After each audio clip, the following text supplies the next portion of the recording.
show how Bole Butake's and Palm Wine Will Flow defends feminism.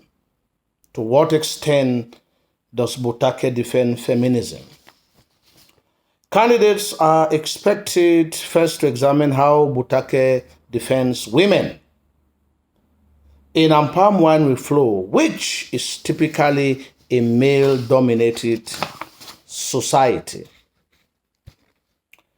They must also show that he is concerned with other themes in the play. Women take the leading responsibility for the liberation of the silent, suffering masses. This sudden and unexpected resurgence of females on the political field and their overwhelming success is intriguing and new to an audience that has for a very long time minimized and denigrated women to secondary or subsidiary roles in this society. For women have always played a second role.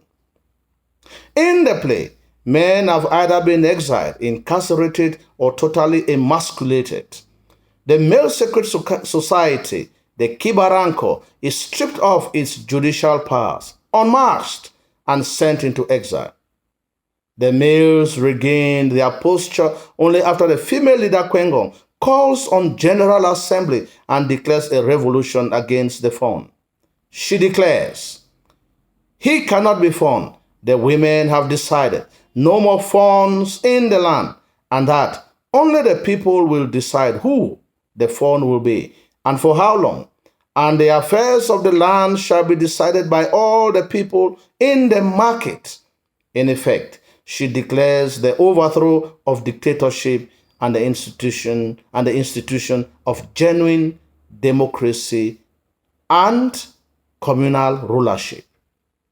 Women take the action to a broader and much more political arena as they team up in defiance of their husband to oust the tyrannical, tribalistic, and corrupt fawn from his palace in favor of a more democratic form of governance whose head would henceforth be decided by the people. Women in chorus challenge their husbands into action by revealing to them how manless they have become. They question their husbands. As Kwengong continues to repeat, "There are no men in the land."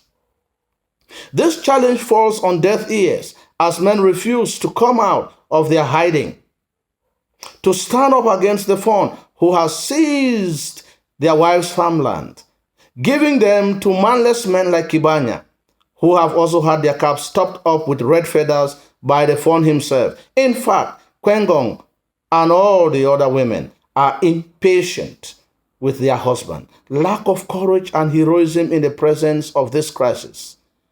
The men's secret society, traditionally empowered to resolve conflicts between the fawn and his subject, has been emasculated. Even the Kibaranko has fallen. We therefore see that the fawn can seize people's farmlands, seize people's farm bush, even seize people's wives. He makes people to disappear, and no one has the audacity to question the fawn. Besides feminism, it should also be noted that Bole Butake deals on with other themes like dictatorship, conflict, corruption, nepotism, and so on. For instance, the fawn is called the Lion of Iwawa because of his authoritative, greedy, and corrupt nature. His ideological clash with Shengong rises to the level where Kibaranko, Earth Goddess, and the women called fight him till he dies. The fawn is an embodiment of all that a dictatorial society stands for. He grants the red feather, mostly to his friends and those who give him favors. He seizes the property of his opponent and encourages his supporters to kill opponents. It is also about man's inhumanity to man, as we are made to understand that many people are made to disappear. It is also about greed, because the phone does all this in order to get money for himself and make himself rich. And lastly, the phone has transformed the palace into a place of pleasure, a pleasure boat that cannot stand in a very rough sea. And immediately such a leader leads the people in such a corrupt way, it is but very clear that this government cannot last for long, especially when the people say that enough is enough. This explains the reason. When Sangong is tied and beaten to the kola nut tree, the people abandon all the food and all the drinks at the palace because they have had enough from the phone. And that marks the beginning of a man who is supposed to be the custodian of the traditions of the people, does not even believe that the gods that have put him in power exist.